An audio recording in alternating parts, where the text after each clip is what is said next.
যারা গেম খেলেন বেশি বেশি করে খেলবেন, কারণ গেম খেলা স্বাস্থ্যের জন্য বেশি ভালো। গেম খেললে ব্রেন ভালো থাকে, গেম খেললে শয়তানে একটু সুন্দর করে লাগতে পারবে, গেম খেললে মারামারি করার সুযোগ পাবেন, সেজন্য গেম ভালো করে খেলবেন। আর যারা আল্লাহর পথে আসতে চান তারা বাদ দেওয়ার চেষ্টা করবেন। বুঝাতে পারিনি মনে কথাটা? আমি হ্যাঁ বলেছি, ঠিক আছে, গেম খেলেন, খেলবেন না কেন? এই বয়সে না খেলে কি বুড়ো বয়সে খেলবেন নাকি? কিন্তু গেমে যেন আপনাকে না খেলে। বুঝেন না আমার কথা? আপনার মন চাচ্ছে, আপনি গেম খেলছেন, আজান দিয়েছে, গেম আপনি ছাড়তে পারেন নাই, তার মানে গেম আপনাকে খেলতেছে, গেম আপনাকে খেলতেছে, আপনি গেম খেলছেন না। আপনার মা ডাকছে, এদিকে আয়, গেম আপনাকে খেলছে। আপনি কখন গেম খেলেন জানেন? যেটা আপনার ইচ্ছায় চলে, মন চাইলে খেলবো, মন চাইলে রাখবো, এই গেম আপনার আন্ডারে।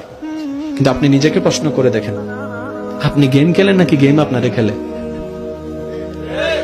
যদি গেম আপনাকে খেলে তাহলে দেন সব, জোরে বলেন না, সব এমবিও